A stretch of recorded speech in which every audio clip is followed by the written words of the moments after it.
on the heat debate.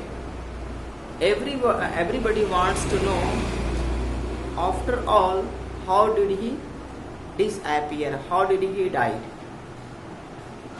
So Tutankhaten came into the existence, he took the throne, and King Tut, as he is widely known today, the short form of Tutankhaten is Tut, as he is widely known today of his name. The boy king soon changed his name. Then he changed his name to Tutankhamun. He changed his name to Tutankhamun. Amun. I told you Amun. What is the meaning of Amun? Living image of Amun. Living image of Amun. And oversaw a restoration of the old age. He reigned for about 9 years and then died unexpectedly. Whatever did Akhenaten in Egypt, he made everyone to worship to Aten, servant of the Aten god. When Tutankhamun came into the existence, he demised, he destroyed the religious faith people had in Tutankhaten. It means जो लोग तुतनखातन के religious में faith रखते थे, विश्वास रखते थे, उसने क्या किया, उन लोगों को उसने कन्वर्ट कराया जो पहले से ही चलता हुआ आ रहा था. इसके जनरेशन टू जनरेशन जो पास ऑन हो रहा था, जो रिलीजन वो था आमुन का. आमुन के लोग पूजा करते थे सन की, तो उसने उसे रिस्टोर किया, क्योंकि इन्हीं के बीच में कौन आ गए थे, अखनातेन आ गया था, जिसने टेम्पल्स वगैरह को डिस्ट्रॉय कर दिया था. लोगों को क्या नाम है,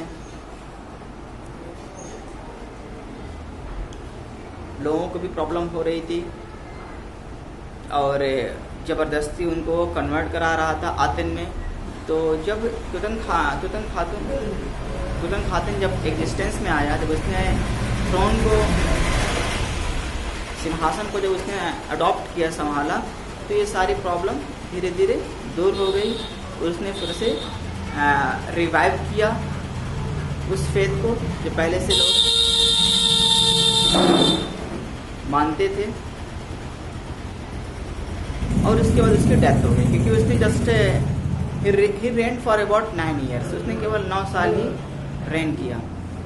उसके बाद मिस्टीरियसली डेथ हो गई.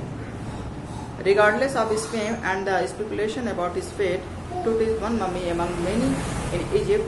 How many? No one knows. The Egyptian mummy project, which began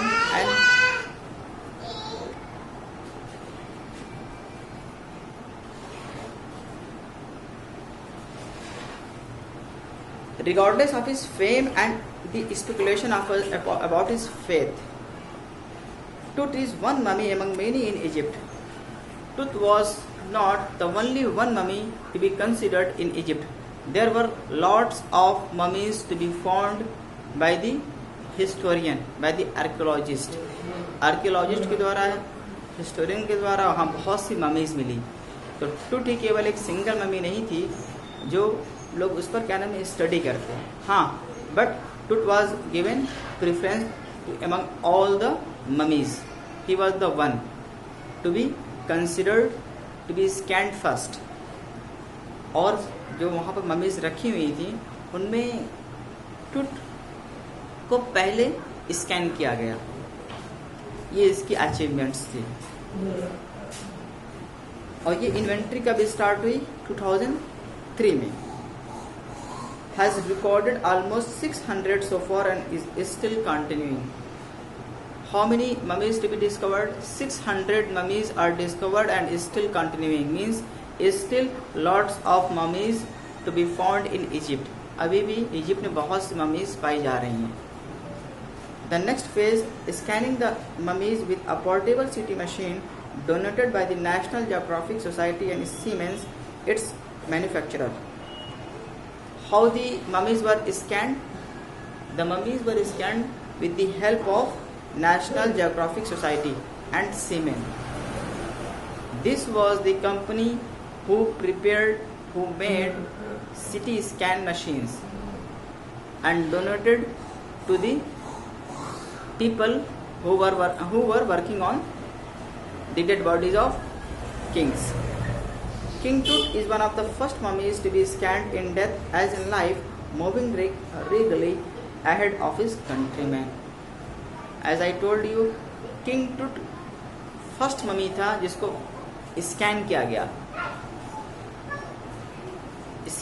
CT scan में टुट को पहले स्कैन किया गया.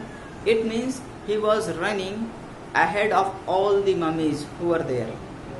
और भी वहाँ पर बहुत सी ममीज थी, लेकिन उन ममीज को पहले स्कैन नहीं किया गया. फर्स्ट ऑफ ऑल टुट को स्कैन किया गया.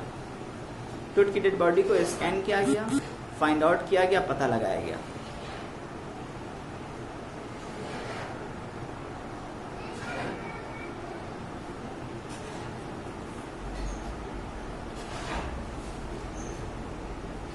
A CT machine scanned the mummy head to toe, creating 1700 digital X-ray images in cross section.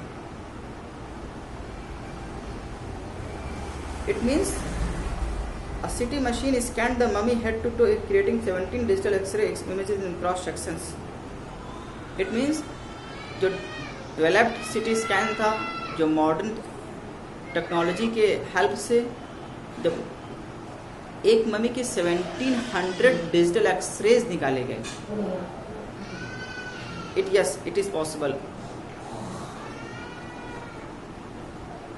एक सिंगल मम्मी के 1700 पिक्चर्स जब क्या नाम है अपीयर किए गए, निकाले गए, तो it was easy to identify what happened to them.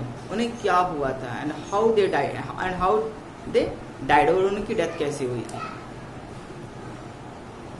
Tut's head scanned in 0.62 mm slices to register its intricate structures, takes on eerie detail in the resulting image. With Tut's entire body similarly recorded, a team of specialists in radiology, forensic and anatomy began to probe